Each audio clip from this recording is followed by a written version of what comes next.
민주당 지도부를 중심으로 추진하고 있는 부동산 규제 완화 정책의 방향. 지금 부동산 특위에서 논의가 시작이 됐죠. 그런데 내부에서 엉터리라는 비판이 공개적으로 나왔습니다. 송영길 대표 체제에서 주택담보대출 기준 상향과 재산세 완화가 추진되는 것으로 알려졌는데 진통이 예상되고 있습니다. 취재기자 연결합니다. 박서경 기자. 네, 국회입니다. 네, 민주당 지도부가 추진하고 있는 세제 완화 방안을 두고서 당 내부에서 비판의 목소리가 나왔다고요? 네, 친문계로 분류되는 강병원 최고위원이 공개 비판을 했습니다. 오늘 아침 송영길 대표가 주재한 최고위원회의에서 부동산 실패 원인도 진단 처방도 엉터리라고 생각한다고 직격탄을 날렸습니다. 특히 고가주택에 대한 세부담 경감은 투기 억제, 보유세 강화라는 정부 정책 기본에도 역행한다면서 이 부동산 정책은 청년과 신혼, 수천만 서민을 위한 정책이어야 한다고 주장했습니다. 직접 들어보시죠. 투기 억제, 보유세 강화라는 우리 정부의 부동산 정책 기본 방향과 역행합니다.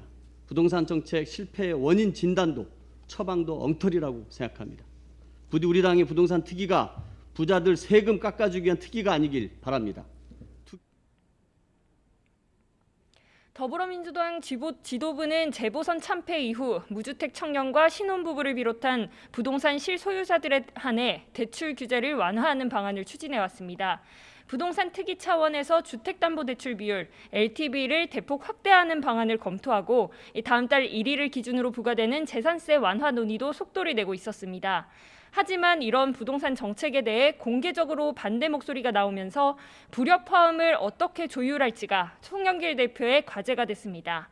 민주당 부동산 특위는 오늘 오후 2시 반부터 서울시 구청장들을 만나서 부동산 정책 현안에 대한 의견을 듣고 있습니다.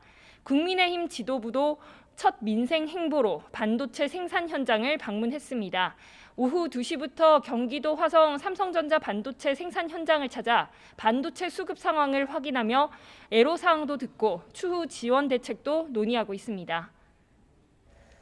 네, 김호수 검찰총장 후보자 청문회를 앞둔 청문 전국도 살펴보겠습니다. 법사위원장 문제를 놓고 여야가 또다시 대치하고 있다고요.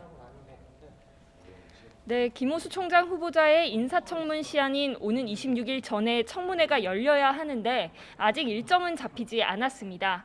국민의힘은 공석인 법사위원장 문제부터 해결돼야 청문회 포함 향후 의사 일정을 진행할 수 있다는 뜻을 굳혔습니다.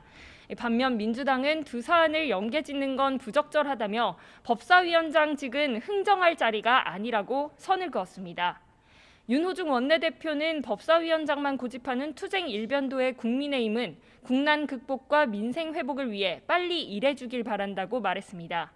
현재 법사위원장 자리는 전임인 윤호중 의원의 민주당 원내대표 선출로 박광원 의원이 내정된 상태입니다. 만일 5월 본회의에서 상임위원장이 선출되지 않는다면 현재 법사위 위원 구성으로 여당이 김 후보자의 인사청문회를 개최할 가능성도 배제할 수는 없습니다. 실마리가 보이지 않는 가운데 청문 전국 2라운드에서도 여야의 강대강 대치는 이어질 것으로 보입니다. 지금까지 국회에서 YTN 박서경입니다.